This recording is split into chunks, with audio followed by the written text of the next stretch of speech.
If you've never heard X Factor's Melanie Amaro sing, you probably did today. That's what a Super Bowl ad can do for you.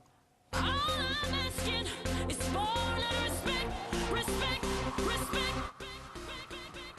Amaro's Pepsi commercial is one of the dozens of commercials that had nearly 200 million viewers. Some people think the showdown between the advertisers is oftentimes more fun than the football game. Here to discuss the best and worst of the Super Bowl spots, two guests who know a little bit about marketing. Kalb is here. He teaches at USC's Marshall School of Business, and Andy Rohm is from Loyola Marymount's College of Business. Gentlemen, thank you for coming. Should we start with the favorite? What should we start with? Sure. Okay, what was your favorite commercial?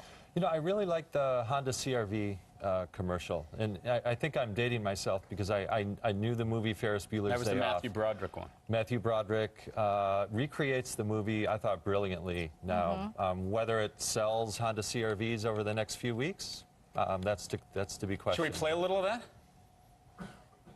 Did I blow it by... I'm not sure what it is. Yeah. I guess I'll be okay. I'm calling the studio, Matthew. You're not shooting today. Just get some rest. He bought it. Hi, can I get my CRV brought up, please? Broderick. Broderick. Life is packed with things you have to do. But sometimes you gotta live a little. Matthew, you poor thing. You sound awful. All right. So that was cute. It was a lovely take on Ferris Bueller's Day Off.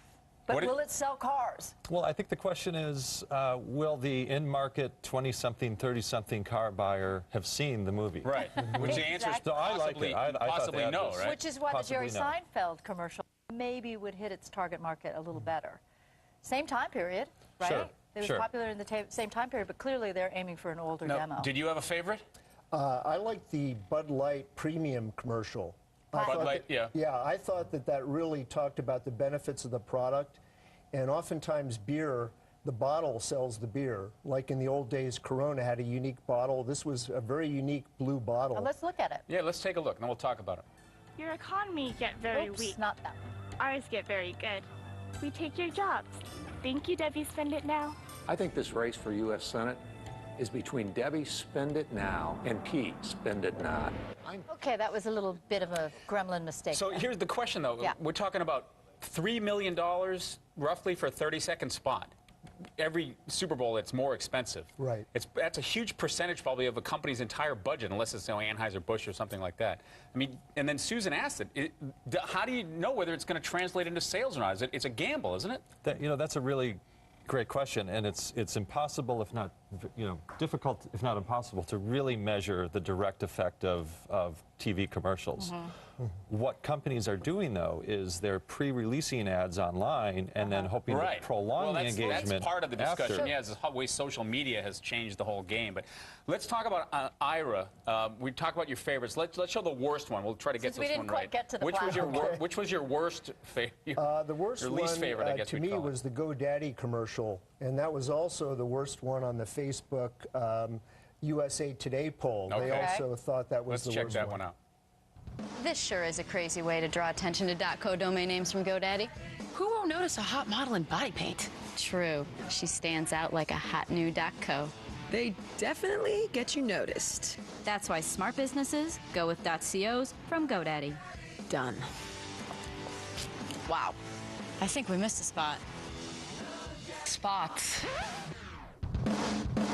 See a lot there, Ira. I mean, Well, you got three the beautiful models women. are a lot to like there, but the fact is it has nothing to do with what GoDaddy is doing. They're trying to get attention, but it gives me no reason to buy their service. Well, the problem with GoDaddy, which goes back to their original commercials, is nobody understood what GoDaddy is or was, and that certainly didn't help. Well, it's branding, though. It's branding. Well, sure, but if you're going to spend $4 million, you want to do more than that. We're talking about body painting and domain names.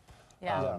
They're just trying to be sexy and controversial and they flashy. were controversial the first time, with the Danica first year, Patrick. right? With Danica. So if you look at no awareness to the awareness that GoDaddy has today, then you could possibly call it successful. You could argue they keep buying those Super Bowl spots at a very hefty price. So it and seems they've like done it for the past several years. Yeah, exactly. All right, your worst commercial. My least favorite was just another Me Too car commercial.